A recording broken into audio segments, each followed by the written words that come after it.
ఉన్న బంగారాన్ని విడిపించి ఆ రోజు ఆన్లైన్ రేటుకే మేము కొంటాం. Sharma gold company. Hello all నమస్తే, నేను మీ శరత్ కామరాజు. నేను బెంగళూరులో ఉంటాను. ప్రతిసారి మంచి మంచి ప్లేసెస్ చూపిస్తున్నాను. మా సుమన్ టీవీ బెంగళూరు తరపు నుంచి బెస్ట్ ప్లేసెస్ మీకోసం వెళ్తున్నాము, చూపిస్తున్నాం కదా. ఇప్పుడు నేను బసవన్న గుడి అనే ఏరియాలో ఉన్న శ్రీ గోవర్ధన క్షేత్ర. ఇది ఏంటి, ఉడిపి శ్రీ పుత్తిగా మాత బ్రాంచ్ అంటే చాలా బ్రాంచ్లు ఉంటాయి కదా, అందులో ఈ బ్రాంచ్ ఒకటి. ఈ టెంపుల్కి వచ్చాము. ఇది కృష్ణుని టెంపుల్. అసలు ఒక్కసారి చూడండి, ఇదంతా రాక్తో కట్టిన టెంపుల్. ఎక్స్టీరియర్ ఎంత బాగుంది, కానీ ఒక ట్విస్ట్ ఏంటో తెలుసా, ఇది ఆర్టిఫిషియల్ రాక్. ఇది నిజమైన కొండలో కట్టింది కాదు. యాజ్ ఇట్ ఈస్ చూడటానికి ఏదో కొండ గుహలో కొంత హోల్ చేసి లోపల ఏదో గుడి కట్టినట్టే ఉంది, కానీ అంత సూపర్గా ఎక్స్టీరియర్ అంత బాగుంది. మరి ఈ లోపల టెంపుల్ ఎలా ఉంటుంది అసలు ఏంటి? ఎందుకంటే ఇది బసవన్న గుడి, మనకి బుల్ టెంపుల్ అని ఉంటుంది, తర్వాత వినాయక స్వామి టెంపుల్ ఒకటి ఉంటుంది, దాని పక్కనే ఉంటుంది. కాబట్టి అక్కడికి వచ్చిన వాళ్ళందరూ కూడా ఈ లోపల ఎలా ఉంది ఏంటి, కృష్ణుని దర్శించుకొని వెళ్ళాలని అనుకుంటారు. అందులో ముఖ్యంగా మీ అందరికీ తెలిసిందే గోవర్ధన పర్వతం అంటే కృష్ణుడు చిటిక నేలతో గోవర్ధన పర్వతాన్ని ఎత్తారు కదా. సో అదే టైప్లో ఉంటుంది ఇదంతా. సో లోపల ఎలా ఉందో మీకు అంతా చూపిస్తాను, ఒకసారి నాతో ఫాలో అయిపోండి.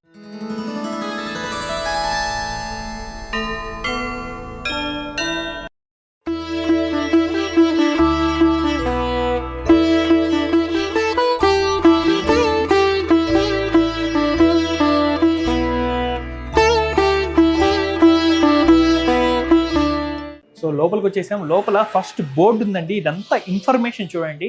ముఖ్యంగా the world of Srikrishna devotees అంటే ఇది ఏంటి, dedicated to the world of Srikrishna devotees by, అంటే కృష్ణుడి భక్తులందరికీ కూడా ఇది డెడికేట్ చేశాము అని చెప్పి ఒక బోర్డు ఉంది. గోవర్ధన టెంపుల్ ఏంటి పరిస్థితి ఇది అని చెప్పేసి మొత్తం క్లియర్గా ఇచ్చారు. ఒకసారి ఇంటీరియర్ పరంగా మనం లోపలికి ఇలాగే ఎంటర్ అవుతే, సో స్టార్టింగ్ నుంచి ఎంట్రీ దగ్గర నుంచి లోపల ఏమేమి ఉందో మీకు అన్నీ చూపిస్తాను. ముఖ్యంగా ఒక్కసారి చూడండి, ఎవడైనా టచ్ చేసినా కూడా అర్థం కూడా కాదు ఇది ఏంటి, ఇదేంతో చేశారు అనే స్టేజ్ ఉంటుంది. ఎందుకంటే ఇదంతా చూస్తుంటే అంత complete rock, but it's completely artificial rock. చూడండి, ఇక్కడ చెప్పులు వదిలే స్థలం ఇది, ఇక్కడ చెప్పులు వదిలేస్తున్నారు. సో ఇలాగే లోపలికి ఎంట్రీ వస్తే చూడండి, ఇక్కడ ఏంటి, entry to temple and halls క్లియర్గా ఇచ్చారు. ఏంటి entry to temples and halls అని చెప్పేసి ఒకసారి మీరు గమనిస్తే చూడండి, గుహ లోపల నుంచి వెళ్తుంటే బాబోయ్ సేవాలయ అని చెప్పేసి కొన్ని చోట్ల ఉన్నాయి. ఆ డోర్స్ కానీ వాళ్ళు తీసిందంతా కూడా ఎంత బాగుంది చూడండి. మళ్ళీ ఎంట్రీ క్లియర్గా ఇచ్చారు. చాలా సన్నటి లైన్ లాగా ఉంది చూడండి. ఇది బాబోయ్ వెళ్తుంటే నిజంగా అబ్బా ఏమన్నా ఎక్స్పీరియన్స్ ఉందా. అయితే లోపల చాలా చల్లగా ఉంది.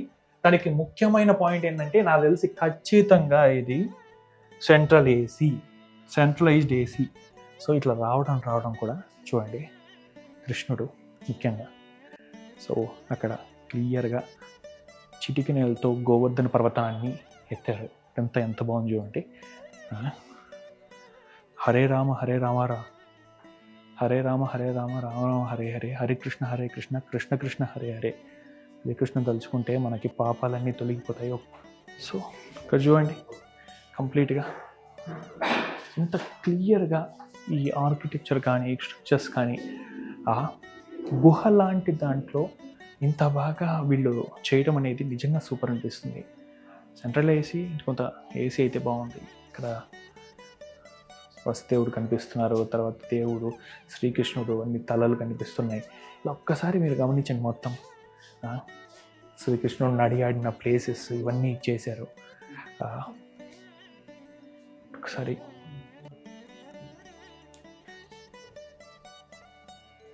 కంప్లీట్గా చూడండి, వసుదేవుడు కృష్ణుని ఎత్తుకొని వెళ్తున్న ఆర్కిటెక్చర్ ఎంత బాగుంది.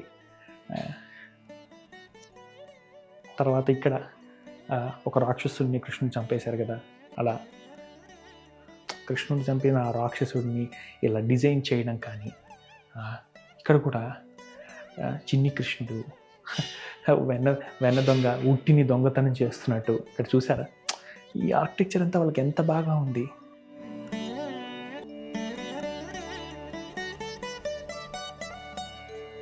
గమనించారు మీరు, ఎంట్రీ టు హాల్స్ అని ఉన్నాయి. ఇక్కడ చూస్తే ప్రతి ఒక్కటి కూడా ఈ ఆర్కిటెక్చర్ అన్నీ కూడా మనము లోపల ఇది ఆర్టిఫిషియల్ రాక్ లోపల, అంటే నిజమైన కొండ కాదు, కానీ కొండ లాంటి దాన్ని సృష్టించి లోపల ఇంత ఆర్కిటెక్చర్, ఇంత బాగా బొమ్మలన్నీ చూడండి ఎంత బాగా చేశారంటే ఇక్కడ ముఖ్యంగా చూసారా, మనోడు ఆ పాములు మీద తాండవం ఆడుతున్నాడు. నిజంగా అసలు ఇదంతా కూడా ఎక్సలెంట్ అనిపిస్తుంది. మీరు ఒకసారి పైన కూడా గమనిస్తే పైన కూడా అంతా నిజంగా ఒక కొండ గుహలో ఏర్పడిన దానిలాగే చేశారు. అంటే ఆర్టిఫిషియల్ అని నేను చెప్పబట్టి మీకు తెలిసింది. మీరు నిజంగా ఏదైనా వీడియో నేను చెప్పకపోతే అసలు అది కూడా తెలిసేది కాదు. బట్ ఏంటంటే మీకు ఒక చాలా వరకు క్లారిటీ ఇవ్వాలి కదా, నీట్గా చెప్పాలనే ఉద్దేశంతో చెప్పాను. ఇక్కడ కూడా ఫ్లూట్ పట్టుకున్న శ్రీకృష్ణుడు ఉన్నారు. ఇక్కడ కూడా చూడండి, చిన్న బుజ్జి ఆవుతో కృష్ణుడు. ఇటుపక్క కూడా అంటే బేసిక్గా ఇంత బాగా లోపల ఇలా చెయ్యాలి. ఇప్పుడు మనం ఎక్స్టీరియర్ చూసాం, ఇంటీరియర్ కూడా ఎంత ఎక్సలెంట్గా ఉంది. ఒకసారి మీరు గమనించాలి. ఇలాంటి ప్లేసెస్ మీకు ఎందుకు చూపిస్తాము అంటే, ఎవరైనా కర్ణాటక, బెంగళూరుకి వచ్చినప్పుడు ఖచ్చితంగా విజిట్ చేయాలనే ఒక ఉద్దేశం. అట్ ద సేమ్ టైం చూసారా, ఇవన్నీ చూస్తే కొంత మీకు కూడా ఒక కైండ్ ఆఫ్ ఎక్స్పీరియన్స్ వస్తుంది. గోవర్ధన పర్వతం ఎత్తిన శ్రీకృష్ణుడు అని మనందరికీ తెలిసింది, కానీ ఇలాంటి చోట్ల లోపల అలా చేయడం అనేది, అక్కడ శ్రీకృష్ణుని చూస్తే నిజంగా మన రోగాలు, దరిద్రాలు అన్నీ పటాపంచలైపోతాయి. ఇలాంటి ప్లేసెస్కి వస్తేనే కదా హ్యాపీ అనిపిస్తుంది.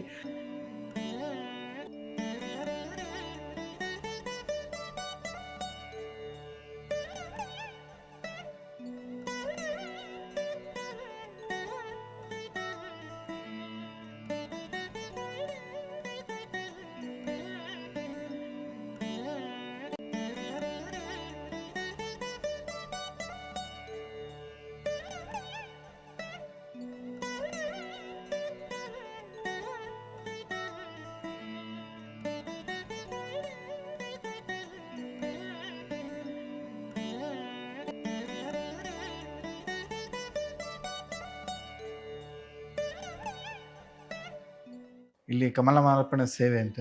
ಈ ಕಮಲ ಮಾರ್ಪಣೆ ಮಾಡಿದರೆ ಮದುವೆ ಆಗಿದ್ರೆ ಮದುವೆ ಆಗುತ್ತದೆ, ಮತ್ತು ಮಕ್ಕಳಿಲ್ಲದ್ರೆ ಮಕ್ಕಳಾಗುತ್ತೆ, ಮತ್ತು ಮನೆಯಲ್ಲಿ ತೊಂದರೆ ಇದ್ದರೆ ಮತ್ತು ಮನೆಯಲ್ಲಿ ದೋಷ ಎಲ್ಲ పరిహార ఆಗುತ್ತೆ ಅಂತ. సో ఇక్కడ పూజారి ఉన్నారు అవినాష్ గారు. వాళ్ళు ఏం చెప్తున్నారంటే, కమల మాలార్పణ సేవ అని ఒకటి ఉంటుందంటండి. 1,500 రూపాయలు కట్టి ఆ సేవ చేస్తే ఇక్కడ శ్రీకృష్ణుని దగ్గర పెళ్ళి కాని వాళ్ళు, అంటే పెళ్ళి అవ్వాలి అనుకునే వాళ్ళకి పెళ్ళి అవుతుందంట. పిల్లలు కలగట్లేదు, పిల్లలు ఇంకా పుట్టలేదని కొంతమంది బాధపడుతుంటారు, వాళ్ళకి పిల్లలు పుట్టేస్తారంట. ఇంట్లో ఏదైనా తొందర అంటే వీళ్ళ ఉద్దేశం ఏంటంటే, ఏదైనా గొడవలున్నా, సమస్యలున్నా, అప్పుల బాధలు ఏవైనా సరే ఈ కమలమాలార్పణ సేవ చేయించుకుంటే పోతుందని చెప్తున్నారు. నాకు తెలిసి చాలా తక్కువ ఆ సేవ కూడా ఈ గుడికే యూజ్ అవుతుంది. అన్ని రకాల ఆలోచనలు ఏం పెట్టుకోకుండా అవన్నీ తగ్గిపోతాయి. తర్వాత త్వరగా పెళ్లి కావాల్సిన వాళ్ళకి పెళ్ళి అయిపోతుంది కాబట్టి ఒకసారి మీరు కూడా వచ్చి ఇది ట్రై చేయండి. సో లోపలంతా చూపించిన తర్వాత ఇది ఎగ్జిట్. సో ఎగ్జిట్ కూడా మనం బయటికి ఎలా ఉంటున్నాం సార్ చూడండి. యాజ్ ఇట్ ఈజ్ ఎంట్రీ ఎలా ఉందో ఎగ్జిట్ కూడా అలానే ఇచ్చారు నీట్గా. అసలు నాకైతే చాలా హ్యాపీ అనిపిస్తుంది, ఎందుకంటే ఈ వీడియో మీకు చూపిస్తున్నాం కదా, ఎంత బాగుంది చూడండి. మొత్తం ఓవరాల్గా అంత రాక్ టైప్లోనే ఉంది, ఎవరు కనుక్కోలేరండి. చూడండి, గోదర్శన అంట. ఒకసారి రండి, ఇటుపక్క చూపిస్తాను. గోదర్శన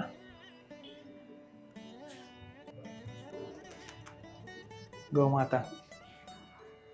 నిజంగా ఆవుల్ని సంరక్షించుకునే కొద్దీ మనం చాలా బాగుపడతామండి.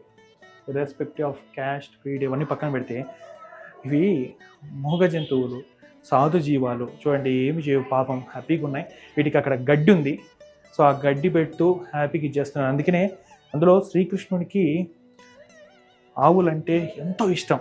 ఆయన గోవుల్ని మేపుకుంటూ అక్కడక్కడ మనకు కనిపిస్తాయి కదా, సినిమాలో చూస్తుంటాం, కొన్ని సీరియల్స్లో కూడా చూస్తుంటాం. ఆయనతో పాటు చిన్న చిన్న గోవులు చిన్నవి ఉంటాయి చూడండి, అవన్నీ తిరుగుతుంటాయి. ఇక్కడ ఇవే తెల్లది నల్లది రెండు ఉన్నాయి. సో ఇక్కడ పాజిటివ్ ఎనర్జీ చాలా ఎక్కువగా ఉంటుంది. గుడి అంటేనే పాజిటివ్ ఎనర్జీ, నేను మీకు ఆల్రెడీ చెప్పాను. సో ఇలాంటి గోమాతల్ని దర్శించుకొని వాటికి ఏదైనా మనకి తోచినంత వంతు కొంత అమౌంట్ ఇచ్చినా, ఏం చేసినా కూడా ఏదైనా మంచికి ఉపయోగపడేది ఏదైనా సూపర్గానే ఉంటుంది. మీ అందరూ కూడా ఈ వీడియోని చివరి వరకు చూడండి. చెప్తున్నాను, మంచి video, at the same time చూసినా చూడకపోయినా మీ అందరికీ కృష్ణుని ఆశీస్సులు ఎప్పుడు ఉండాలని, ఎటువంటి అనారోగ్యాలు లేకుండా ఆరోగ్యంగా జీవించాలని మనస్ఫూర్తిగా కోరుకుంటున్నాం. ఈ మాట కోసమైనా మీరు ఒక చిన్న సబ్స్క్రైబ్, లైక్, షేర్ చేయండి, బెల్ ఐకాన్ క్లిక్ చేసుకోండి. సుమన్ టీవీ బెంగళూరు తరపు నుంచి మీకు మంచి మంచి వీడియోస్ వస్తూనే ఉంటాయి. మేము సుమన్ టీవీ ఫ్యామిలీ నుంచి వచ్చాము, బెంగళూరుని ఎక్స్ప్లోర్ చేయడానికి వచ్చాము. ఇంకా మంచి వీడియోస్ చూపిస్తాము. Thank you.